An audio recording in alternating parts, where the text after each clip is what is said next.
नमस्कार प्यारे साथियों, देवकुल एकेडमी पे मैं देव यादव आपका हार्दिक स्वागत करता हूं। आशा करता हूं आप सभी स्वस्थ, मस्त और ज़बरदस्त होंगे और बेहतर तरीके से अपनी पढ़ाई में लगे होंगे। तो रोज़ाना की तरह आज हम करंट अफेयर का रिवीजन करने वाले हैं। आज हम 2 क्लास का रिवीजन एक ही क्लास में करेंगे। आज हम 9 और 10 तारीख का जो करंट है उसका रिवीजन एक ही क्लास में करने वाले हैं। ठीक है, तो उससे पहले अगर आप चैनल पर नए हैं तो चैनल को सब्सक्राइब करें, बेल आइकन को प्रेस करें ताकि आगे आने वाली अपडेट आपको सबसे पहले मिल सके। इस क्यूआर को आप स्कैन करके, ये जो क्यूआर है इसको आप स्कैन कर लें। इसे स्कैन करके आप सीधा टेलीग्राम चैनल से जुड़ जाएंगे, जहां आपको पीडीएफ, इस क्लास का पीडीएफ क्लास के बाद अपलोड कर दिया जाता है। तो वहां से आप पीडीएफ के माध्यम से बाद में भी रिवीजन कर सकते हैं। चलिए शुरुआत करते हैं। हाल ही में तीसरी बार जमैका के पीएम कौन बने हैं? तो ये एंड्रयू होलेनेस जमैका के न्यू प्रधानमंत्री बने हैं। मॉरिशस के पीएम की अगर हम बात करें तो नवीन रामगुलाम मॉरिशस के पीएम हैं। वहीं किस स्मॉल फाइनेंस बैंक को यूनिवर्सल बैंक बनने के लिए आरबीआई से मंजूरी मिली है? एयू स्मॉल बैंक को यूनिवर्सल बैंक बनने के लिए आरबीआई से मंजूरी मिल गई।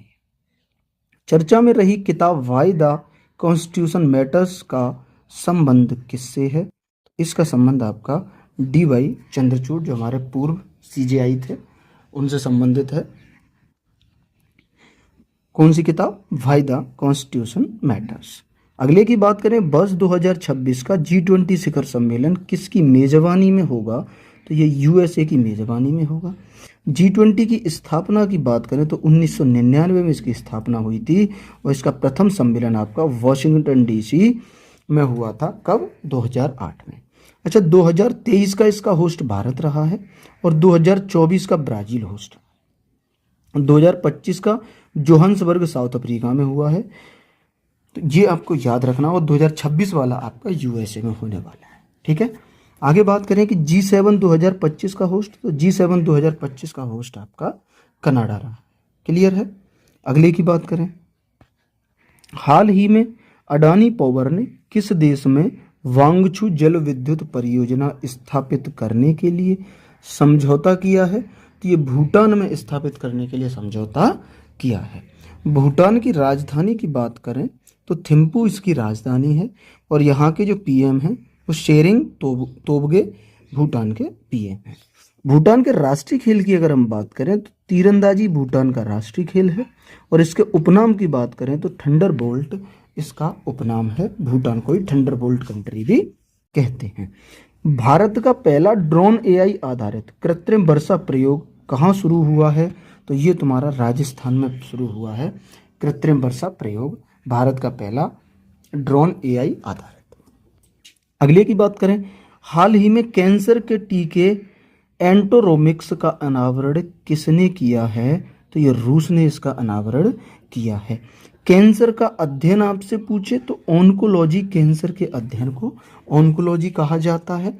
वहीं आपसे अगर विश्व कैंसर दिवस की बात करें तो 4 फरवरी को विश्व कैंसर दिवस मनाया जाए। संसद से पारित नया आयकर विधेयक कब लागू होगा? तो ये 1 अप्रैल 2026 से लागू होगा, संसद से पारित नया आयकर विधेयक। वहीं भारत के 89वें ग्रैंड मास्टर की अगर हम बात करें तो रोहित कृष्णा भारत के 89वें grand master. Bharat heavy electricals limited ने हाइड्रोजन इंजनों के लिए किस देश की होराइजन फ्यूल सेल कंपनी के साथ समझौता किया है? तो ये सिंगापुर की कंपनी है, इसके साथ समझौता किया है। वर्ल्ड कुरुक्षेत्र और सिम्बेक्स अभ्यास की बात करें तो ये इंडिया और सिंगापुर के बीच में आयोजित होते हैं, वर्ल्ड कुरुक्षेत्र और सिम्बेक्स अभ्यास। किसे जुलाई 2025 के लिए आईसीसी पुरुष प्लेयर ऑफ द मंथ चुना गया है? तो ये शुभमन गिल को चुना गया था जुलाई 2025 का ICC player of the month. 15 अगस्त 2025 को कौन सा स्वतंत्रता दिवस मनाया गया है? तो ये 79वां स्वतंत्रता दिवस मनाया गया है 15 अगस्त 2025 को। हाल ही में अंतर्राष्ट्रीय साक्षरता दिवस 2025 कब मनाया गया? तो ये 8 सितंबर को अंतर्राष्ट्रीय साक्षरता दिवस 2025 मनाया गया है। पुलिस सहयोग दिवस की अगर हम बात करें तो वो 7 सितंबर को मनाया गया है। 2025 की थीम क्या रही है साक्षरता दिवस की? डिजिटल युग में साक्षरता को बढ़ावा देना 2025 के साक्षरता दिवस की थीम है। वहीं आपसे विश्व उपभोक्ता दिवस अगर पूछ ले, 15 मार्च को विश्व उपभोक्ता दिवस मनाया जाता है। और विश्व पर्यटन दिवस की आपसे बात करें तो 27 सितंबर को विश्व पर्यटन दिवस मनाया जाता है। वहीं विश्व नारियल दिवस की अगर बात करें तो 2 सितंबर को विश्व नारियल दिवस मनाया जाता है। हाल ही में यूएस ओपन 2025 का पुरुष एकल का खिताब किसने जीता है? तो कार्लोस अलकराज ने पुरुष एकल का, और आर्यन सबलेंका ने महिला एकल का खिताब जीता है यूएस ओपन में। अब ये चारों ओपन हो चुके हैं तो हम एक बार देख लेते हैं। बात करें ऑस्ट्रेलियन ओपन की, ऑस्ट्रेलियन ओपन में मेल में जेनिक सिनर जीते हैं और फीमेल में मेडिसन कीज ने जीता है।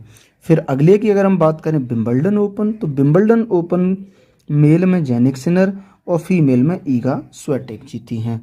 और वहीं आगे आपसे बात करें फ्रेंच ओपन की, तो फ्रेंच ओपन मेल में कार्लोस अलकराज और फीमेल में कोको गॉफ फ्रेंच ओपन की विजेता बनी है। इस स्लाइड से कोई भी एग्जाम हो एक क्वेश्चन पक्का होता है, आप इस चीज़ को याद रखें। एक क्वेश्चन यहाँ से आपका पक्का बनेगा, तो इसको आप अच्छे से याद रखना। अगले की आपसे बात करें, हाल ही में अहमदाबाद में होने वाली 11वीं एशियाई एक्वाटिक्स चैंपियनशिप 2025 के लिए कौन सा शुभंकर लॉन्च किया गया है? तो इसमें जलवीर ये शुभंकर लॉन्च किया गया है। अहमदाबाद में आयोजन हुआ है और ये 11वीं एशियाई एक्वाटिक्स चैंपियनशिप है। क्रम इसका 11वां है, आयोजन इसका अहमदाबाद में हुआ है। तो ये भी आपको याद रखना है कि एशियाई एक्वाटिक्स चैंपियनशिप 2025 जो है उसका क्रम 11वां है और होस्ट इसका अहमदाबाद है। शुभंकर इसके लिए जलवीर रखा है। क्लियर है। खेलो इंडिया पैरा गेम्स की बात करें तो इसको आयोजन दिल्ली में हुआ है। इसमें प्रथम स्थान पे हरियाणा रहा है और इसका जो शुभंकर है वो उज्ज्वला है। तो ये भी आपको याद रखना है। वहीं हाल ही में दुनिया के पहले विश्व ह्यूमनॉइड रोबोट गेम्स का आयोजन कहाँ हुआ है? तो ये आपका चीन में हुआ है। दुनिया के पहले विश्व ह्यूमनॉइड रोबोट गेम्स का आयोजन चीन में हुआ है।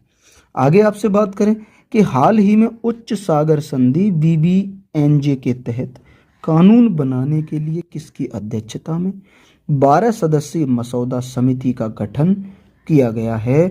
तो ये संजय उपाध्याय की अध्यक्षता में गठन किया गया है। वहीं बात करें हाल ही में वैश्विक प्लास्टिक संधि वार्ता INC 5.2 कहाँ हुई है? तो ये जेनेवा में इसका आयोजन हुआ है। वहीं SDG में भारत की रैंक आपसे पूछ ले तो 99वीं भारत की रैंक है SDG में। HDI में भारत की रैंक कितनी है? तो 130वीं भारत की रैंक HDI में है। खुशहाली सूचकांक में बात करें तो 118वीं, और शांति सूचकांक में आपसे पूछे तो 115वीं रैंक है भारत की। अगले प्रश्न की बात करें, हाल ही में सोशल मीडिया प्लेटफॉर्म पर प्रतिबंध के विरुद्ध कहाँ जनरेशन 2 का हिंसक विरोध प्रदर्शन हुआ है? तो ये नेपाल में इसका हिंसक विरोध प्रदर्शन हुआ है। बात करें मिस यूनिवर्स इंडिया 2025 का खिताब किसने जीता है? तो ये मानिका विश्वकर्मा ने मिस इंडिया यूनिवर्स 2025 का खिताब जीता है। किस लोकोमोटिव ने रेलवे पटरियों पर भारत का पहला हटाने योग्य सौर पैनल लगाया है? तो ये बनारस में जो बनारस लोकोमोटिव है उसने रेल की पटरियों पर भारत का पहला हटाने योग्य सौर पैनल लगाने वाला पहला शहर बन गया है बनारस। माधवपुर घेड़ मेले की अगर हम बात करें तो इसका आयोजन गुजरात में होता है। और सूर्य किरण अभ्यास की बात अगर आपसे करें तो इंडिया और नेपाल के बीच में सूर्य किरण अभ्यास का आयोजन किया जाता है। अगले की बात करें सितंबर 10 का रिवीजन कि भारतीय सेना किसके सहयोग से बहुपक्षीय संयुक्त सैन्य अभ्यास जेपैड 2025 शुरू करेगी? तो ये रूस के सहयोग से इसे शुरू करेगी। इंडिया की तरफ से इसमें कुमायूं रेजिमेंट भाग लेगी। ये भी आपको याद रखना है कि भारत की तरफ से कुमायूं रेजिमेंट इसमें भाग लेगी। WHO ने किसे रूबेला उन्मूलन के लिए सत्यापित किया है? तो नेपाल को WHO ने रूबेला उन्मूलन के लिए सत्यापित किया है। वहीं ऑपरेशन सहयोग की आपसे बात करें तो ये मणिपुर में ऑपरेशन सहयोग चलाया है। और ऑपरेशन सिंधु जो है वो ईरान के लिए, भारत ने ईरान में फंसे भारतीयों को वापस बुलाने के लिए ऑपरेशन सिंदूर चलाया। यहाँ तक की क्लियर हुई। अगले की बात करें, हाल ही में भारत के 15वें उपराष्ट्रपति का निर्वाचन हुआ है, तो ये कौन है? तो सीपी राधाकृष्णन भारत के 15वें उपराष्ट्रपति बने।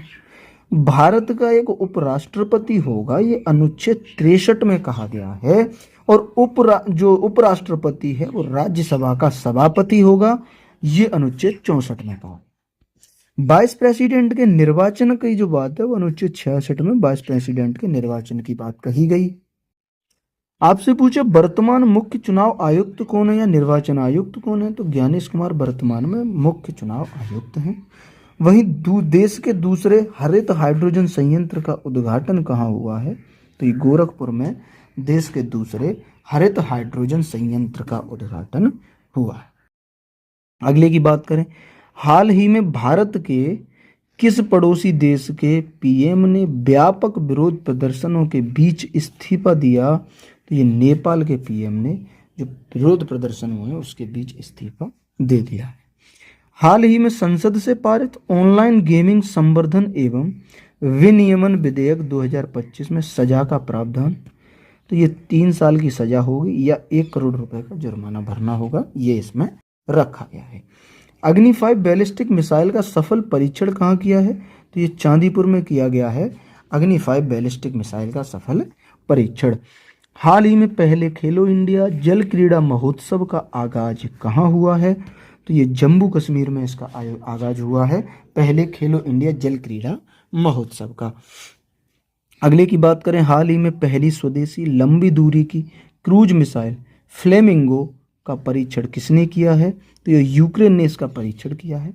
इसकी जो रेंज है वो 3000 किलोमीटर तक ये रेंज है, और इसका जो वजन है टोटल वो 1150 किलोग्राम इसका टोटल वजन है। यूक्रेन के पीएम की बात करें तो जेलेंस्की यूक्रेन के, सॉरी पीएम नहीं है, ये यूक्रेन के राष्ट्रपति हैं, पी हटा दिए, यूक्रेन के प्रेसिडेंट हैं आपके जेलेंस्की। वहीं किस राज्य के जलालाबाद शहर का नाम बदलकर परशुरामपुरी करने की मंजूरी मिली है, तो ये उत्तर प्रदेश का शहर है जलालाबाद, उसका नाम बदल के परशुरामपुरी करने का मंजूरी प्रदान कर दी गई है। भ्रष्टाचार में भारत की रैंक आपसे पूछ ले तो 96 भारत की रैंक है भ्रष्टाचार। क्लियर है। अगले की बात करें, हाल ही में साबित रॉकेट से ओफेक 19 जासूसी उपग्रह किसने प्रक्षेपित किया है, तो ये इजराइल ने प्रक्षेपित किया है ओफेक 19 जासूसी उपग्रह। आईएमडी के विश्व प्रतिस्पर्धात्मक रैंकिंग 2025 में भारत को कौन सा स्थान मिला है, तो इसमें भारत को 4th स्थान मिला है, ये भी आपको याद रखना है। और एक जगह और भारत को 4th स्थान मिला है, वो किस में मिला है ये आप हमें बताएंगे कि 4था स्थान भारत को और किस में मिला है, इसका आप जवाब। भाई खुशहाली सूचकांक में भारत की रैंक की अगर बात करें तो 118वीं रैंक है खुशहाली में, और शांति सूचकांक में 115वीं, वहीं एचडीआई में 130वीं रैंक। अगले प्रश्न की बात करें, हाल ही में भारत ने यूपीयू एकीकरण का अनावरण कहाँ किया है, तो ये भारत ने दुबई में इसका अनावरण किया है। बात करें भारत का पहला 100% डिजिटल साक्षर राज्य बनने की उपलब्धि किसने हासिल की है, तो ये केरल है जिसने 100% डिजिटल साक्षर बनने की उपलब्धि हासिल कर ली है। 38वें राष्ट्रीय खेल का आयोजन आपसे पूछे तो ये उत्तराखंड में हुआ था, और 39वें राष्ट्रीय खेल का आयोजन आपका मेघालय में होगा। 38वें राष्ट्रीय खेल का आयोजन उत्तराखंड और 39वें राष्ट्रीय खेल का आयोजन आपका मेघालय। इग्नू की पहली महिला कुलपति आपसे पूछे तो ये उमा कांजीलाल इग्नू की पहली महिला कुलपति बनी हैं। कौन बनी हैं? उमा कांजीलाल बनी हैं। अगले की बात करें, हाल ही में भारत ने पहली बार CAFA नेशंस कप 2025 में कौन सा पदक जीता है, तो ये कांस्य पदक इसमें पहली बार भारत ने जीता है। इसमें गोल्ड किसने जीता, तो उज्बेकिस्तान ने इसमें गोल्ड जीता है, और सिल्वर इसमें ईरान ने जीता। ठीक है, सिल्वर किसने जीता है? ईरान ने। गोल्ड जीता है उज्बेकिस्तान। अगले की बात करें कि केंद्र सरकार किस राज्य की पंपा नदी को राष्ट्रीय नदी संरक्षण योजना के तहत शामिल करेगी? तो केरल की पंपा नदी को केंद्र सरकार राष्ट्रीय नदी संरक्षण योजना में शामिल करेगी। आपसे पूछे एशिया प्रशांत प्रसारण विकास संस्थान का अध्यक्ष किसे चुना गया है? इसका अध्यक्ष आपका भारत को चुना गया है, एशिया प्रशांत प्रसारण विकास संस्थान का। हाल ही में किस राज्य के सीएम ने एक अंतरिक्ष शहर और 2 रक्षा केंद्र स्थापित करने की घोषणा की है? तो ये आंध्र प्रदेश के सीएम ने एक अंतरिक्ष शहर और 2 रक्षा केंद्र स्थापित करने की घोषणा की है। इस समय जो कुल लागत है वो आपकी 3400 करोड़ रुपए की कुल लागत रहने वाली है। और सीएम है, जो मुख्यमंत्री हैं, वो चंद्रबाबू नायडू जी आंध्र प्रदेश के सीएम हैं। भारत की सिलिकॉन वैली, बेंगलोर सिटी को भारत की सिलिकॉन वैली कहते हैं। वहीं डीआरडीओ ने एकीकृत वायु रक्षा हथियार प्रणाली IADWS का पहला सफल परीक्षण कहाँ किया है? तो ये ओडिशा में किया है। केंद्र सरकार ने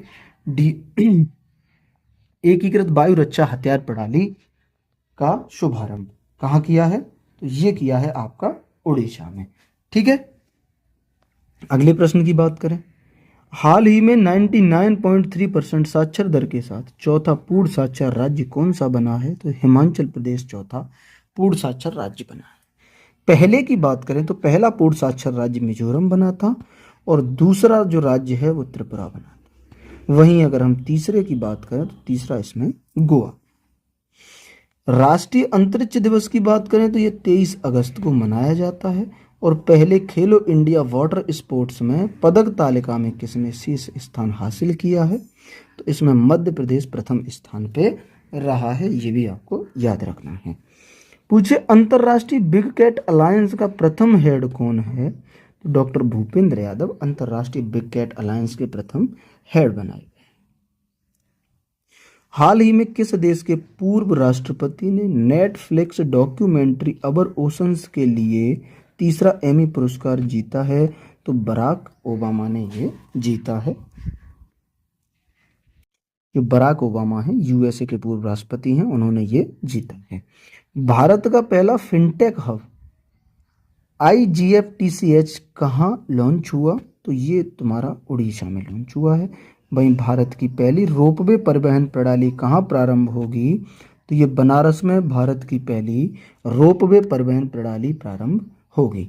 ऑपरेशन संस्कार किसने प्रारंभ किया? अगर हम इसकी बात करें तो राजस्थान ने ऑपरेशन संस्कार प्रारंभ किया है। और माधवपुर घेड़ मेले की बात करें तो इसका आयोजन आपका गुजरात में। तो ये रही हमारी आज की क्लास के स्टार्टिंग में आपको एक QR दिया है, उस QR को आप स्कैन करेंगे तो आप सीधा टेलीग्राम चैनल पे पहुंच जाएंगे, उसे ज्वाइन कर लें, जहां पे इस क्लास की PDF आपको डेली प्राप्त कराई जाती है।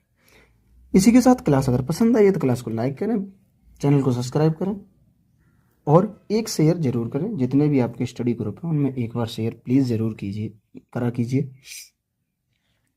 ठीक है, तो आज की क्लास यहीं तक, मिलेंगे हम अगली क्लास में। तब तक के लिए नमस्ते, नमस्कार, जय हिंद, वंदे मातरम।